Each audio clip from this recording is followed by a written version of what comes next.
here's how you do the ball joint wrist mod.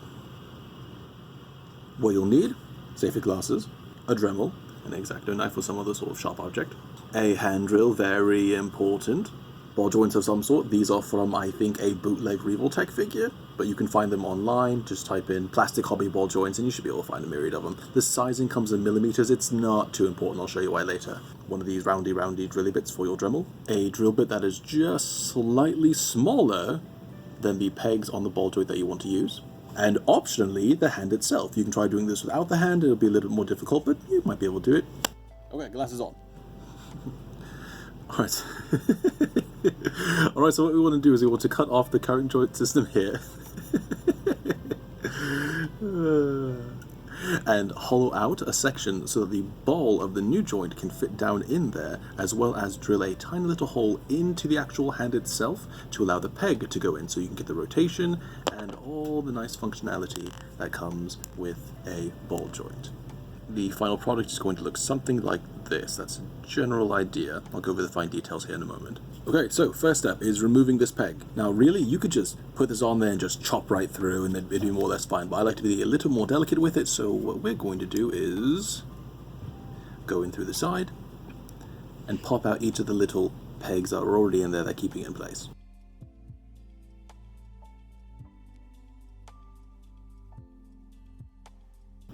That should do it.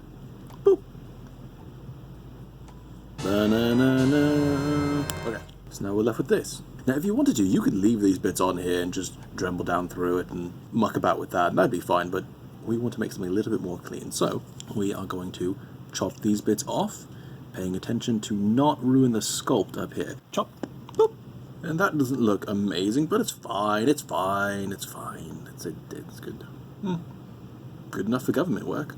Next step, roundy poundy bit. Pro tip when doing this, make sure this bit goes all the way down. The shorter it is, the more control you'll have over it, so you can do all those fine little details.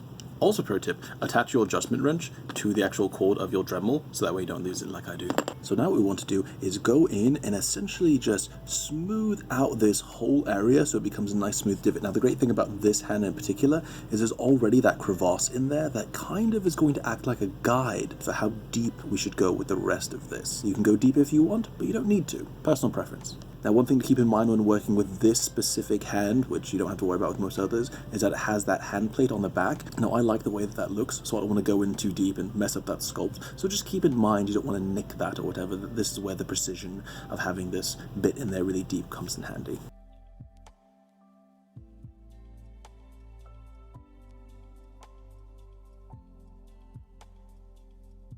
Okay, that's looking alright so far. Let's move these little fluffy bits out of the way. Oh, not bad, not bad. I think we're getting there. Gonna do a little bit more detail work just to make sure it looks nice and clean and sort of round out that section.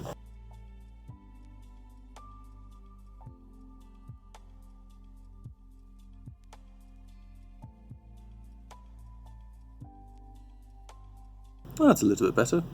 Now when doing this, don't worry too much about going too deep. You can't really go too deep, but what you can do is make the hole too wide, because the wider you make this hole, the more of this sculpt here and the palm and all that you'll start to eat away at, so just keep that in mind. So as far as depth so far, what we've got is about as deep as the ball section of this bit is. More or less. It's not too much deeper than that, I'd say. Now every hand and every joint is going to be unique and different, but the important thing is you just want this hole, this pit that you make, to be roughly the size and diameter of about half of whatever joint it is that you want to use. So I'd say that would fit in there pretty snugly, or something like this. That would look a little awkward now, wouldn't it? Okay, now I'm going to clean this up a little bit with the X-Acto. Be careful with this because it's very easy to slip when you're working with something this small.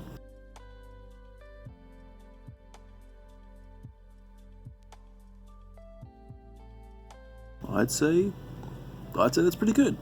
Yeah, that's not bad. Yeah, okay. Now the hard part. So this next part involves using the hand drill. This is the part that's easiest to mess up, and the part that is the hardest to fix if you do mess it up. The trick, the secret, whatever you want to call it, is to make sure that the bit that we're about to use with the hand drill, not the Dremel, go away, no more Dremel, is slightly smaller than the peg of the joint that you want to use. That's the secret to it.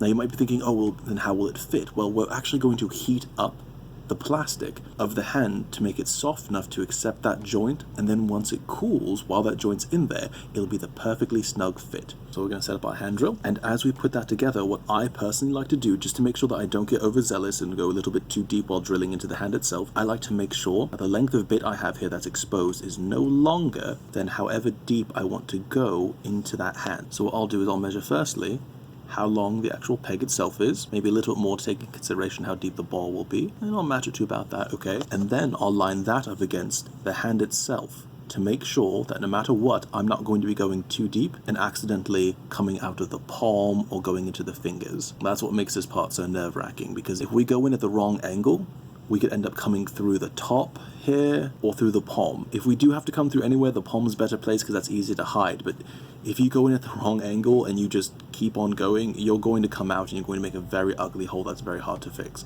That's why this part is so nerve-wracking. Yeah, doesn't look bad. Yeah, it should be fine.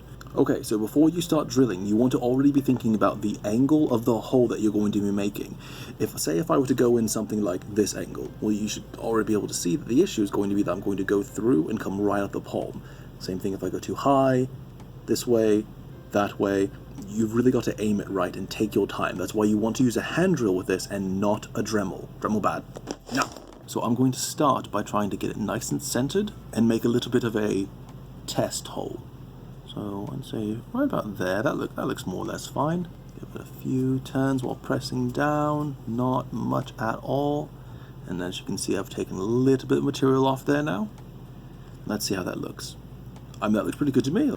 Now here's when you want to start aiming it, when you want to start thinking about the angle that you'll be going in. Okay, so make sure we're nice and well angled. Now if you look at my angle here, I'm not actually going straight into it. I'm angled slightly up because there's just more material to work with here. I have more room to make that hole if I do it like this, as opposed to do it straight on like that. Okay, and here we go.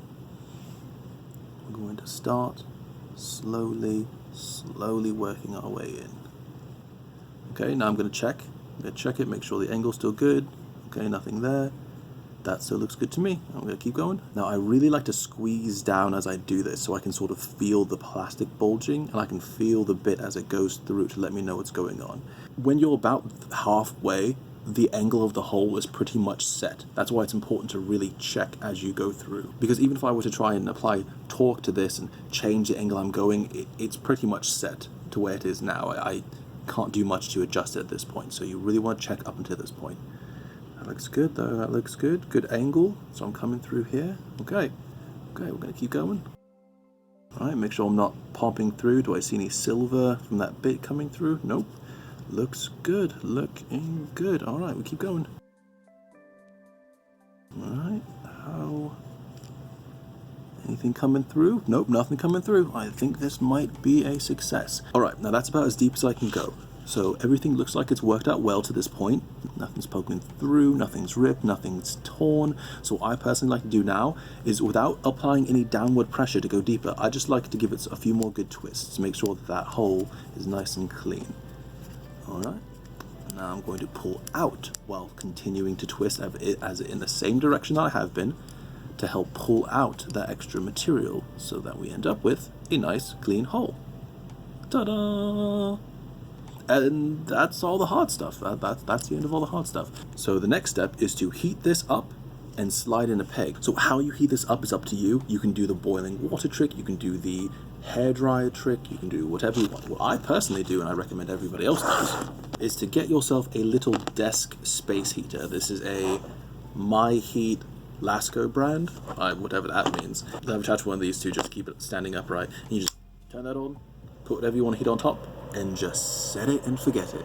What's great about this thing is that, from what I've found, it can never make the plastic hot enough to truly melt it. It just doesn't get hot enough. It gets to about 200 degrees, give or take, depending on the situation. But most plastics don't have a melting point that's that low, so even if you forget it for maybe a little bit longer than you should, it will usually just make the plastic soft. Okay, let's check in on it. Oh yeah, look at that. That's nice and soft, nice and soft. So we'll take our peg and our hand and see if we can't fit them together. Oh yeah, easy peasy, easy peasy. Give it a few good twists, make sure it's set in there nice and deep. Now here's an interesting thing. you see that slight bulge right in there? That's the actual peg pushing the plastic up and creating that bulge. Now, it won't get in the way of anything. This hand will still be able to hold guns just as fine. It'll still be able to do all the posing that you want. But it's important to keep that in mind, because if I were to have angled it up slightly more, that probably wouldn't be there quite as prominently. But again, doesn't affect anything. It's just something to think about. Now, if you really don't like that, what you can do very easily is just snip off a little bit of that peg so that it won't go quite as deeply. It'll still stay in there just as well. You'll lose no articulation. It works totally fine. In fact, we're probably going to end up needing to snip off just a little bit of one of the sides of these pegs so that it can fit into the wrist of Chief a bit more deeply, because, if I remember correctly, while these pegs are almost exactly the right size to go into these holes without needing to modify that original hole at all, if I remember, yeah, so that's about as deep as it can go, and it sits out just a little bit high. So we're going to go ahead and just snip off a little bit of one of those so that it sits more flush. Yeah, see the difference?